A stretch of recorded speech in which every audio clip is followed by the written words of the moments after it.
মায়ের গর্ভে যখন বাচ্চা থাকে আন্দাজে কোনো ওষুধ খাবেন না। মেয়েরা যারা আছেন দেখবেন যখন মা হয় তখন তার শরীরে হরমোনের বিভিন্ন চেঞ্জ হয়।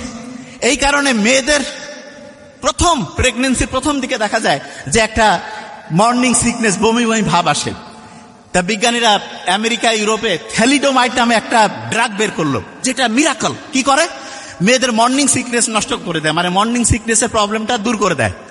ওই ওষুধ খেতে গিয়ে দেখা গিয়েছে 10,000-এর মতো বাচ্চা তাদের ব্রেইনের ডেভেলপমেন্টের সমস্যা হয়েছে, এবং 10,000-এর বেশি বাচ্চা কারো হাত, কারো পা, ঠোঁট এগুলোর বিভিন্ন অঙ্গের সমস্যা নিয়ে পরবর্তীতে প্রতিবন্ধী হয়ে চ্যালেঞ্জ বাচ্চা হয়ে পৃথিবীতে আসছে।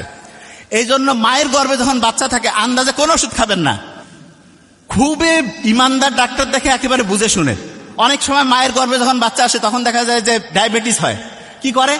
কয় যে ডায়াবেটিস হয়েছে, এই সময় মুখে ওষুধ খাবে। নো, মায়ের গর্ভে যখন বাচ্চা, ওই সময় ডায়াবেটিস হলে ইনসুলিন তাকে শরীরে দিতে হবে, কারণ ইনসুলিনটা বাচ্চার কোনো ক্ষতি করবে না মায়ের গর্ভে যখন বাচ্চা। কিন্তু ওই সময় যে ওষুধ খায়, ওই ওষুধ সরাসরি বাচ্চার শরীরের গিয়ে তার ব্রেন, লিভার, কিডনি ধ্বংস করে দিতে পারে।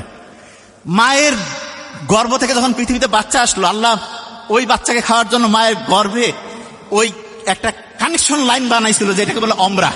আর পৃথিবীতে যখন আসলো তখন তার জন্য মাতৃদুগ্ধ।